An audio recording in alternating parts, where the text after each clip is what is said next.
Pero quiero que vayamos ya propiamente a este resumen.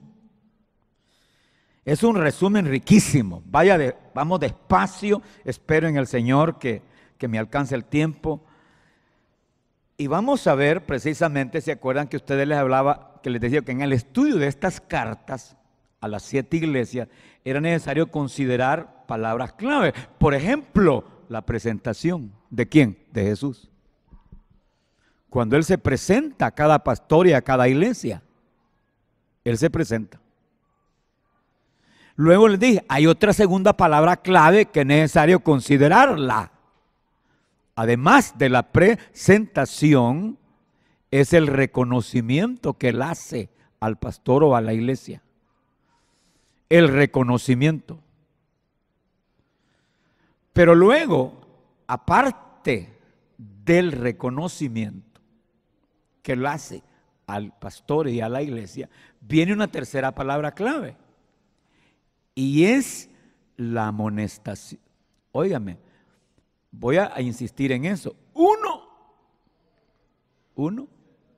la presentación de Él, ¿no? 2, el reconocimiento que Él hace. Cuando Él reconoce, pero ojo con el número 3. Oiga, 3. Si usted toma nota de esto, le va a servir tanto, pero tanto, que vamos a aprender. ¿Qué sigue después del reconocimiento? La amonestación. Oiga, uno le llaman reclamo, ¿no? Pero a mí me gusta más la amonestación. A cada pastor, a cada iglesia, él le dice, yo conozco tus obras. No andas bien. Y le amonesta. 1, se presenta. 2, reconoce las cosas bien que está haciendo. 3, le amonesta. Es igualito que un papá responsable. Mira, yo soy tu padre, por gracia y misericordia, y me siento feliz de ser tu padre. Pero luego le dice, mira, hijo, tú tienes cosas buenas, admirables. Tú eres muy listo, muy inteligente. Él está reconociendo. Pero después viene y le dice, solo que te voy a amonestar por esto y por esto, que no es correcto lo que estás haciendo. Entonces la amonestación es de ponerle atención, ¿no? Pero después de la amonestación viene otra palabra clave, y es la exhortación. Exhortar es hacer conciencia, que reflexione, que deje esa actitud y animarle a un cambio de vida. Es la exhortación. Pero después de la exhortación viene otra palabra muy clave. Y es la advertencia. Imagínense que me exhorta y me diga, arrepiéntete. Sí, Señor, me voy a arrepentir. Pero, sí, Señor, y no me arrepiento. ¿Cuál viene? La advertencia. Ah, ¿no te quieres arrepentir? No, pues entonces voy a tener que actuar. Igual que un padre, idéntico. Mira, hijo, ya te amonesté 3 veces. Ya te dije varias veces. Y esta que viene es la número 4. Y en esta sí te va a caer. ¿Cómo se llama eso? Advertencia. Entonces le advierte.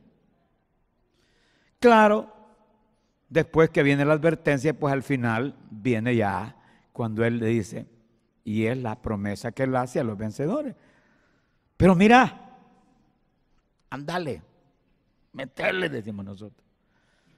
Haz todo lo que puedas, yo te voy a ayudar y te voy a premiar. Ese es nuestro Cristo, ¿no? Todas las iglesias, a excepción de 2, todas, a excepción de 2, es decir, 5 más bien, fueron reprendidas. 2 de ellas lograron que el Señor no les encontrara. Mire qué tremendo esto, un cuestionamiento para reprenderlas. Esas dos no las olvide. Fue Esmirna y Filadelfia. Esmirna y Filadelfia. Pero las otras 5, ay hombre, la de Éfeso, que es la primera, ¿no? Óiganme, hay una advertencia tremenda para el pastor. ¿Por qué? Porque el cuestionamiento fue fuerte, has dejado tu primer amor. Y la advertencia es, si no te arrepientes, te voy a quitar el candelero de su lugar. Entonces, 5 de ellas son cuestionadas. Éfeso es cuestionada. Pérgamo es muy cuestionada. Tiatira, no se diga, muy cuestionada. Ay, Dios mío, después de Tiatira está Sardis. Duele porque es una iglesia que corresponde en la aplicación profética a la iglesia evangélica o protestante. Tiene nombre de que vives y ya estás muerta.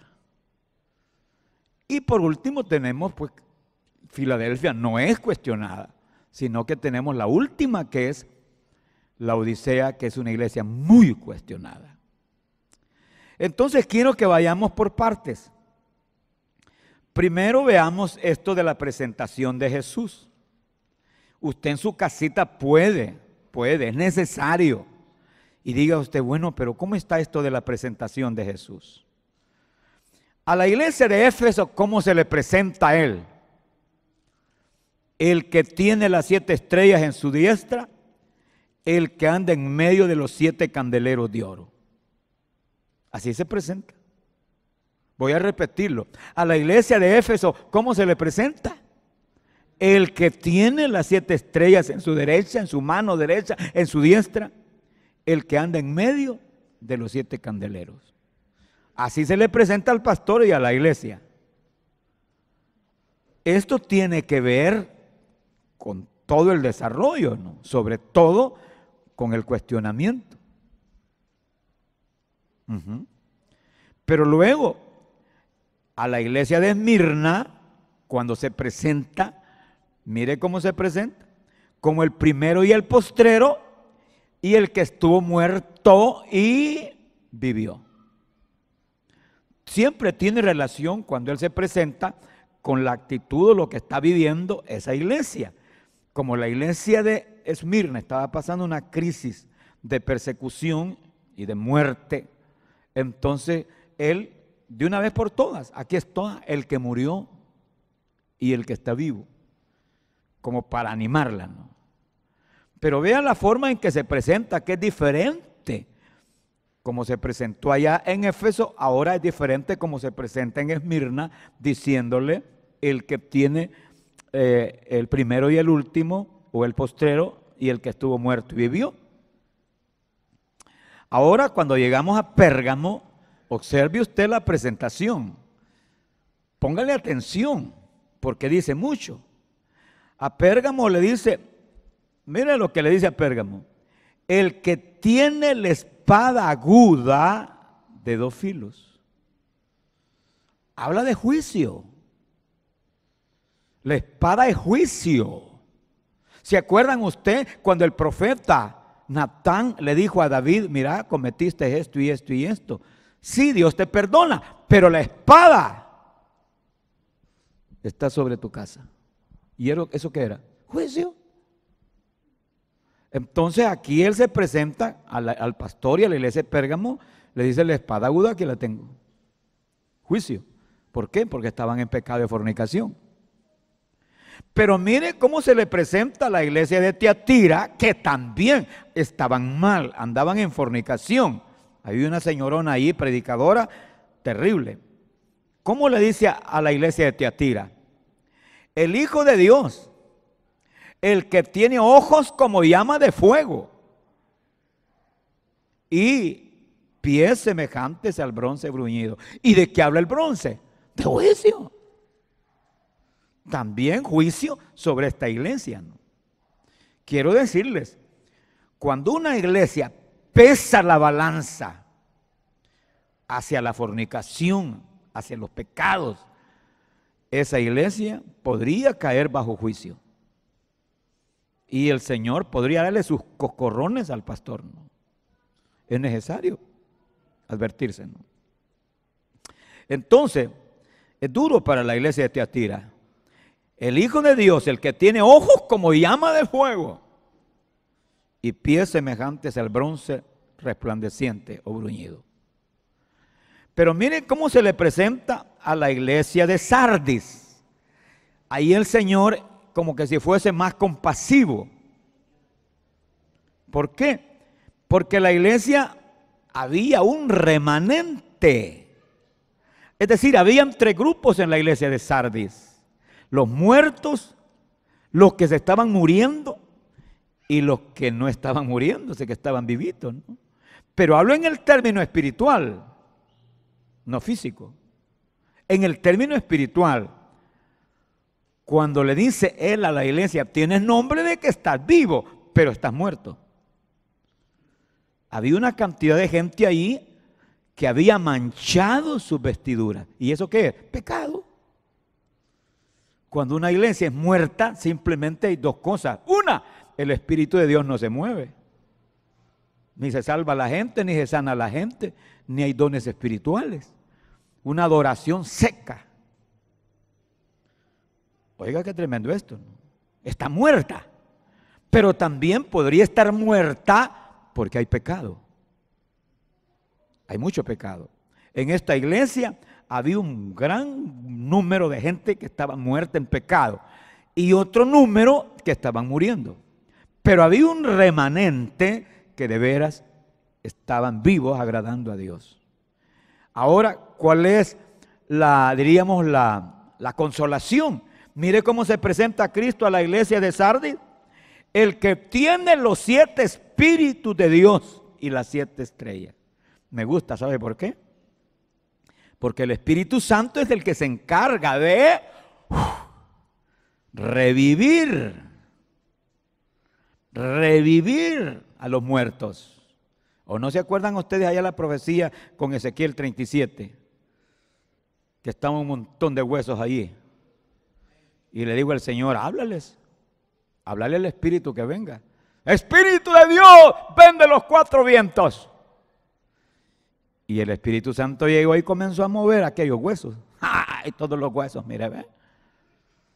Juntándose la calavera con la columna vertebral, con los fémures, todos los huesos. Y después, carne en los huesos. Y después, piel en los huesos. ¿Quién lo hizo? El Espíritu Santo. Quiere decir que en una congregación, cuando hay muertos espirituales y otros que están muriendo, ¿qué es lo que tenemos que hacer? Clamar, gemir, Espíritu Santo, sopla, sopla, sopla. Y el pastor tiene que decir, porque se me han muerto varios, o porque se me están muriendo algunos. Es tremendo, ¿verdad que es tremendo esto? Ay, hombre, ¿cómo se presentó el Señor a la iglesia de Sardis? Pero ¿cómo se le presentó a la iglesia de Filadelfia? Que es una de las iglesias que no le encontró cuestionamiento. Mire cómo se le presenta. El que tiene las llaves de David. Estoy hablando de Filadelfia. El santo, el verdadero, el que tiene las llaves de David, el que abre y ninguno cierra, y cierra y ninguno abre. Habla del reino, pero es decir, habla de la predicación. Predicación, salvación. Y cuando se predica salvación, se predica redención, se predica liberación y la gente se salva, se abre, oiga, el reino. Se abre con las llaves de David, porque David representa el reino de Jesucristo. Bueno, y finalmente cuando Cristo se presenta a la iglesia de la Odisea, le dice, aquí estoy, el amén, el testigo fiel y verdadero, el principio de la creación. Me gusta eso del testigo fiel. Es necesario tomar nota de su presentación, ¿no? Y hay que aplicarlo realmente. Hay que tomarse la fotografía con alguna de estas iglesias o con varias, si es que somos sinceros, ¿no? Esta es la primera parte de la presentación. Pero después de la presentación, ¿qué fue lo que vino? ¿Quién se acuerda? ¿Qué fue lo que vino? Le dije que viéramos eso. Reconocimiento. El reconocimiento que él hace es lo que le digo, usted nunca castiga a su hijo, porque es necesario. ¿Sabían ustedes que es necesario? No se me distraigan, hombre. Miren para acá. Es necesario que el padre no solo instruya a su hijo. Es la primera parte, ¿no? Bueno, lo primero es el afecto, el amor. Hijo, te amo. Que él oiga que lo ama. Porque Jesús oyó cuando dijo el Padre, este es mi hijo amado. Y que él sienta que usted le ama como padre, como madre. Pero la segunda es la instrucción. La educación, la instrucción a su hijo. Eso es necesario, ¿no? Pero después de esa fase viene lo que se llama la disciplina. Y la disciplina no es darle duro al niño.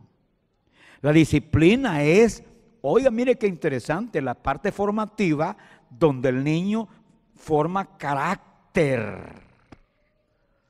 Ya él tiene capacidad de autodisciplinarse, autocontrol de sí mismo. Y dice, bueno, mi papá me ha dicho que me levante a las 6 y ya no necesitan que le estén hablando, sino que él solito. La disciplina está ya haciendo media en él.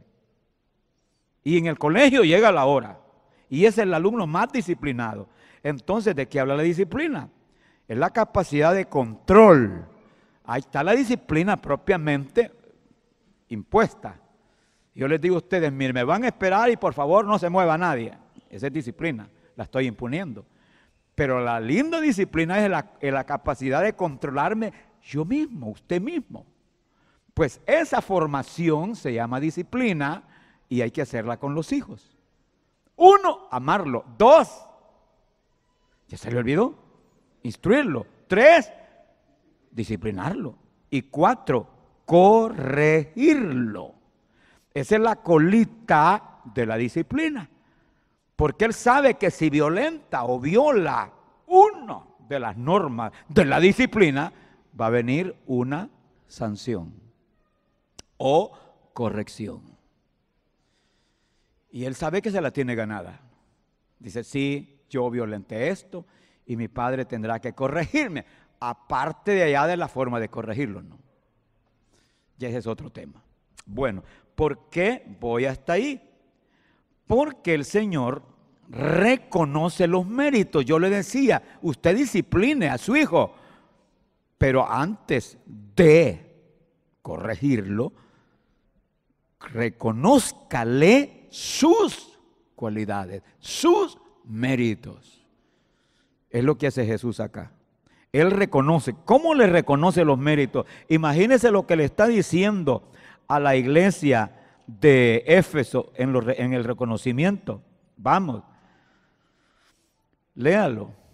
Ahí, por favor, en Éfeso dice, tu arduo trabajo y paciencia.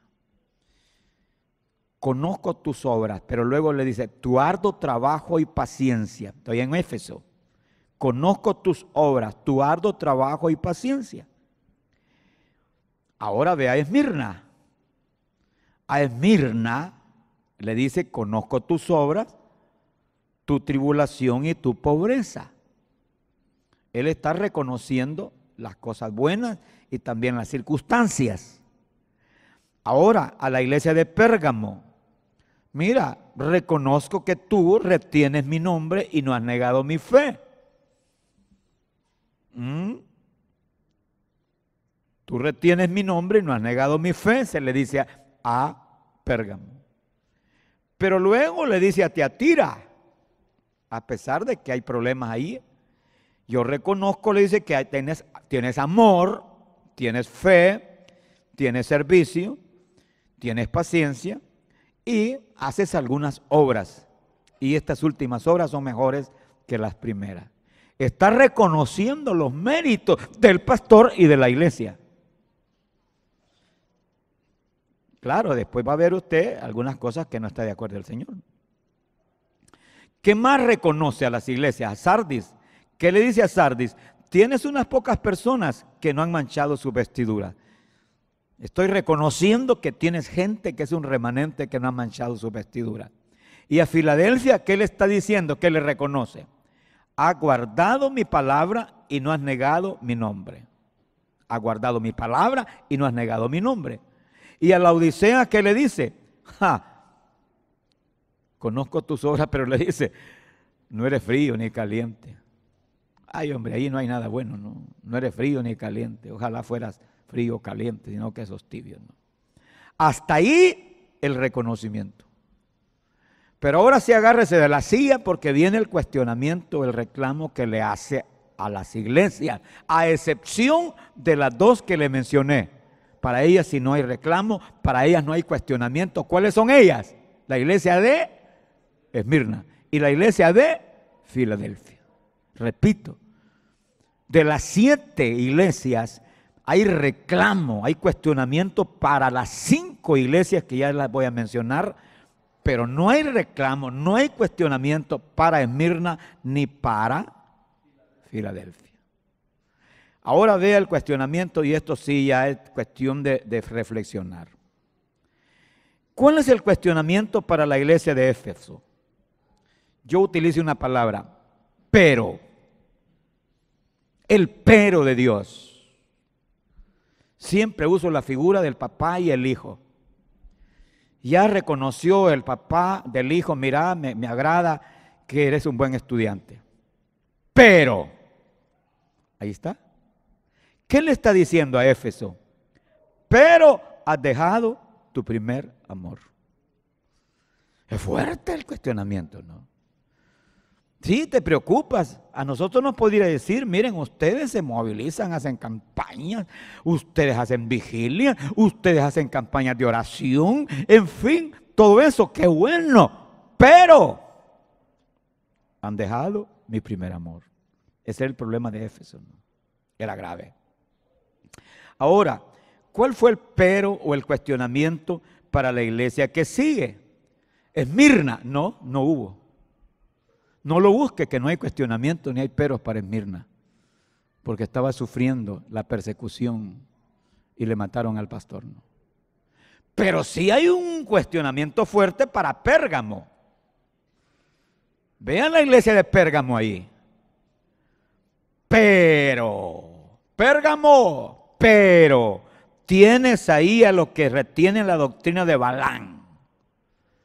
Tienes ahí a los que retienen la doctrina de Balaam y a los que tienen la doctrina de los nicolaitas. ¿Y cuál era esa doctrina de Balaam?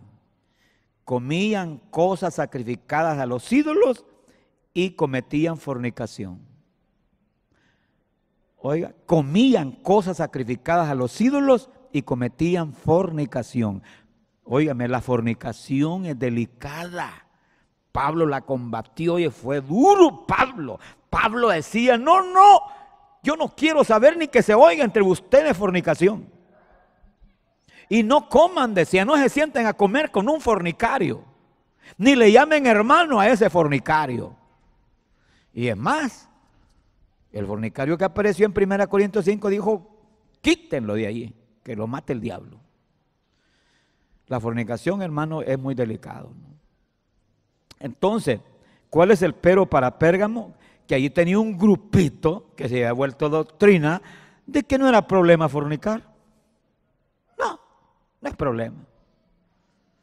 Ahora, ¿cuál fue el cuestionamiento para Tiatira? Parecido, ¿no? Para la iglesia de Tiatira hay un pero también. Pero, Tiatira, pero toleras a esa mujer Jezabel, que se dice profetiza y enseñe y seduzca a mis siervos a fornicar. Se parece Pérgamo, ¿verdad? Era una señorona, esto supongo yo, no lo dice la escritura, hay que ser honesto.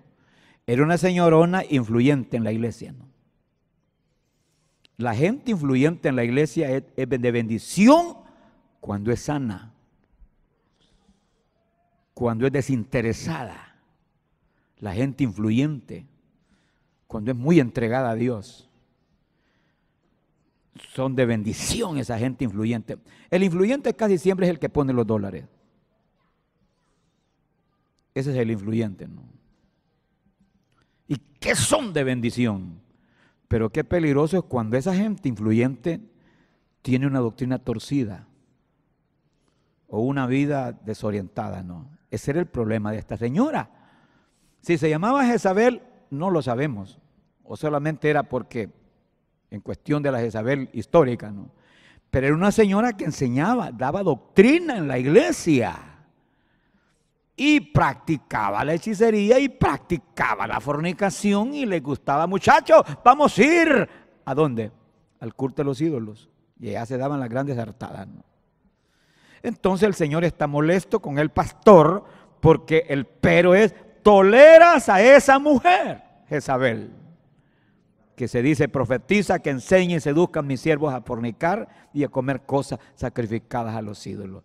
Mira, el cuestionamiento para Tiatira y para Pérgamo son fuertes, ¿no? Pero ahora vamos rápido. Filadelfia, Sardis, perdón. ¿Cuál es el cuestionamiento para Sardis? La que dice, tienes nombre de que vives y estás muerta. Pues eso. ¿Cree que es poco que le diga al Señor, mira, tenés nombre de que vives, pero estás muerto?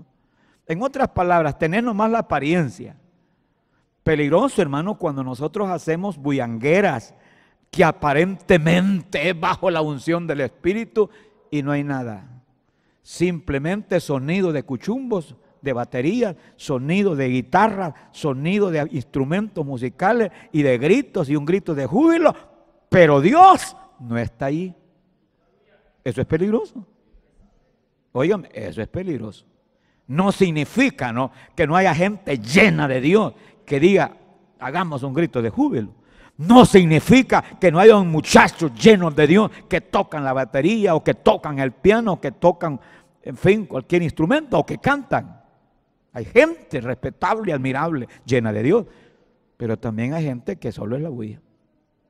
¿Qué le está diciendo a esta iglesia, no? Tiene nombre de que vives y estás muerta. Yo siempre he reprochado y nunca me han dado una respuesta. Y un día se la voy a preguntar a Joel Roano, que es uno de los adoradores del país, ¿no? ¿Cuál es la razón que en un concierto cristiano, entre comillas, ponen humo? Yo no sé, que le echan alguna cosa ahí, eso eran montones de humo, ¿no? Y luces de colores, luces rojas, verdes, amarillas y todo eso. No sé. Y por no ser tal vez hiriente, no he ido yo de sacón a preguntar, ¿no? Pero no me huele bien eso, ¿no? ¿Y a usted? Bueno, no vayamos a caer tampoco en el extremo, oigan, en el extremo radical, pero también habría que ver las razones, ¿no? Peligroso, tienes nombre de que vives y estás muerto. ¿Cuál es el reclamo? No he hallado las obras perfectas, no he hallado tus obras perfectas delante de Dios, le dice Jesús. Es un cuestionamiento fuerte, ¿no? Pero luego vamos con Filadelfia, no hay ningún cuestionamiento a Filadelfia. Sin embargo, cuando damos el saltito y vemos la iglesia de la Odisea, Dios mío, ¡oh, qué terrible! El cuestionamiento ahí sí es serio. Pero, ¿qué le dice el Señor a esta iglesia? Eres tibio. Eres tibia y no fría ni caliente, y por lo tanto te vomito. Te vomitaré de mi boca. Me das náuseas, me das asco. Óiganme, esto es preocupante porque proféticamente esta iglesia se le aplica a las iglesias cristianas evangélicas del siglo XX, a partir de 1900 y siglo XXI. Yo me pregunto, ¿será que ha entrado demasiado el mundo? Ahora, el reclamo de Jesús es porque era una iglesia autosuficiente. Y por tener dinero se había hecho una iglesia materialista, pero sobre todo indiferente. Era indiferente. ¿Y cuál fue la respuesta de ellos? ¿Qué le dijeron a Jesús? Si nosotros no tenemos necesidad de nada, somos ricos, tenemos riqueza, no tenemos necesidad de nada. Ahí léalo despacito. Por eso no deja de dar cierta cosquilla, ¿verdad? Esas grandes catedrales evangélicas, esos grandes templos de millones. Oiga, de millones. Y bueno, y las butacas y todo ese lujo. Uno se pregunta, Dios mío, me voy a callar la boca porque van a decir que soy envidioso. Pero la verdad es que es un cuestionamiento muy serio del Señor Jesús a esa iglesia de la Odisea. Y Él le dice, eres una miserable. Eres miserable al pastor y a la iglesia. Eres miserable, pobre, ciega y desnuda. Mis amados, después de los cuestionamientos, ¿qué es lo que viene? Ya voy aterrizando porque aquí me están diciendo que el tiempo se me está terminando. Viene la exhortación. ¿Cuál fue la exhortación que Jesús le hizo a las 7 iglesias? Sobre todo estas 5. Una palabra, subráyela. Arrepiéntete. El arrepentimiento. Nosotros no podemos ser la excepción. Nosotros podríamos estar en una iglesia que el Señor nos diga, arrepiéntete. Entonces, se lo dijo, arrepiéntete. Y lo extraño es, bueno, no es extraño, que no encuentra usted que le haya dicho, arrepiéntete a la iglesia de Esmirna. Ni le dijo, arrepiéntete a la iglesia de Filadelfia. No les dijo eso. No hubo cuestionamiento, ni le dijo, arrepiéntete. No le exhortó al arrepentimiento. Pero le dijo, arrepiéntete a Éfeso. Y le dijo, arrepiéntete a Pérgamo. Y le dijo, arrepiéntate a Tiatira. Y le dice, arrepiéntete a Sardis. Y finalmente a la Odisea. ¿Por qué? Porque había un cuestionamiento fuerte. ¿Y nosotros? Oigamos al Espíritu Santo. ¿No será que el Espíritu Santo puede decirnos a nosotros de este siglo, arrepiéntete, arrepiéntete? Arrepentirse es reconocer errores, reconocer nuestros errores y estar dispuesto a ya no continuar practicándolos. Y poner a disposición de Dios mis pensamientos, mis sentimientos y mi voluntad. Un verdadero arrepentimiento, ¿no? Ahora, después de que el Señor les ha llamado al arrepentimiento, que esto es muy serio, ¿no? En otras palabras, pues si no te arrepientes, entonces viene una última palabra, ojo, la advertencia. Advertencia. ¿Qué le dijo el Señor cuando le advierte a Éfeso? Si no te arrepientes, quitaré tu candelero de su lugar. ¿Y yo para qué quiero que el Señor quite el candelero de aquí?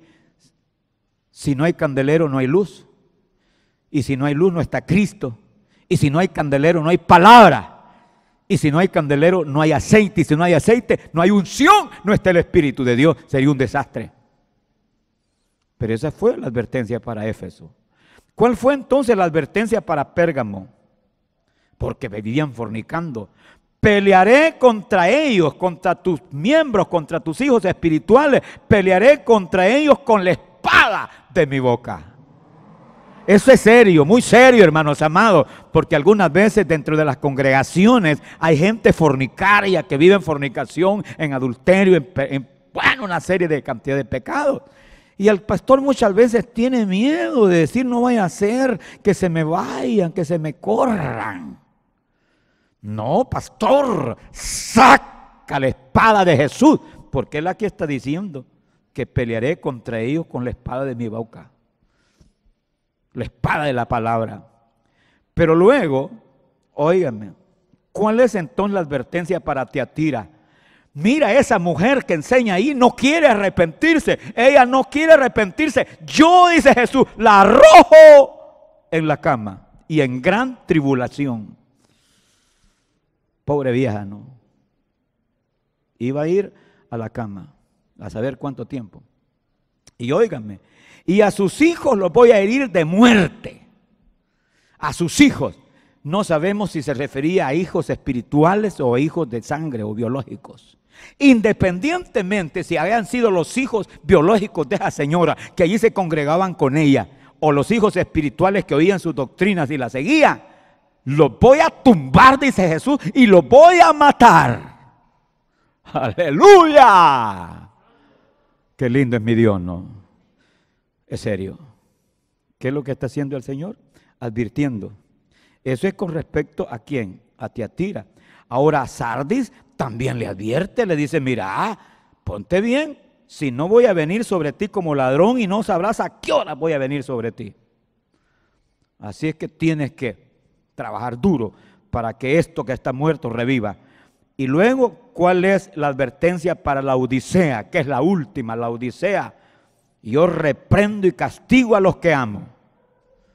Yo reprendo y castigo a los que amo. Jesús no castiga a hijo ajeno. Dios no castiga a hijo ajeno. Está en Hebreos. Dios castiga a los suyos, a sus hijos. Pero antes de castigarlos, oiga, los exhorta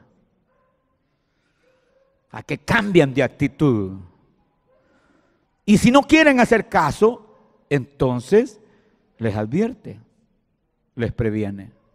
Y así fue con ese pueblo Israel, su pueblo amado, su pueblo amado. Siempre les envió profetas porque no quería castigarlos. Isaías capítulo 1 dice, ¿hasta cuándo queréis ser castigados? Pero ya es lo último. Un hijo de Dios debe entender que si es cabezón, sesudo, que peca y sigue, ten la seguridad, papá o mamá, que vendrá el azote. Así es, ¿no? Aquí lo dijo el Señor, es la advertencia de Dios, ¿no? Ahora, eso fue con la Odisea, reprendo y castigo a los que amo. Terminemos entonces las promesas. Sin embargo, es tan lindo que ahora le dice a sus hijos, a nosotros mismos, vence, hombre, pon de tu parte, fuérzate. Yo le preguntaría a alguien que de veras es tan frágil, ¿cuántas veces has orado y ayunado por tu problema? ¿Cuántas veces te has derretido, tirado de rodillas? Señor, realmente ayúdame. Date la respuesta tú. Imagínate que tú tienes la costumbre, eres un joven, estás soltero, y cuando tenés ganas de sexo te vas a devanar con una mujer a la calle, sabiendo que en el libro de 1 Corintios, Pablo es tan fuerte que dice que el que se junta con una mujer, un cuerpo es con ella. Y el que peca con su cuerpo, contra su propio cuerpo peca. La pregunta es, ¿cuántas veces se has tirado de rodillas una semana siquiera en oración, sacrificándote para que Dios te dé fuerza de búfalo y te enfrentes? Date tu respuesta, ¿no? Así es, ¿no? Ahora, ¿cuáles entonces las promesas que él hace? A Éfeso le dice que el que venciere le va a dar de comer del árbol de la vida. Habla de Jesús. Él es nuestro árbol de la vida. A Esmirna le dice que al que venciere no sufrirá daño de la segunda muerte. Le garantiza que no va a ir allá al lago de fuego. Esa es la segunda muerte, el lago de fuego. A Pérgamo le dice que si vence al que venciere, le daré a comer del maná escondido. Se trata de Jesús. Luego a Tiatira le dice, al que venciere le daré autoridad sobre las naciones. Está hablando del milenio. Vas a estar conmigo reinando. A Tiatira, a Sardis le dice, el que venciere será vestido de vestiduras blancas y no borraré su nombre del libro de la vida y confesaré su nombre delante de mi Padre. Qué lindas promesas, ¿no? Y luego a Filadelfia le dice que al que venciere le haré columna en el templo de mi Dios. No va a salir de ahí, ¿no? Y finalmente, ¿cuál es la promesa para la Odisea? Al que venciere le daré que se siente conmigo en mi trono, así como yo he vencido y me he sentado con mi Padre en su trono. Yo le pregunto, ¿hay promesa para los vencedores? Pero para que seas un vencedor, tenés que darte duro. ¡Duro! No importa que salga sangrante allí, ¿verdad? ¿Ah? Pero peleaste. batallaste, luchaste y saliste vencedor. Pelea, lucha contra tu propia carne apetitosa de pecado. Lucha contra el mismo diablo. Échalo. Lucha contra el mundo y todas sus mundanalidades. He terminado el resumen de las 7 iglesias. Yo quiero que retomemos el versículo donde entré. ¿Qué es lo que está haciendo Jesús? Yo toco, yo llamo. Estoy llamando a la puerta, dice. Si nosotros le hemos fallado de alguna manera, por lo que sea, le fallamos. ¿Por qué no oír su voz? Yo estoy llamando a la puerta, y el que oiga mi voz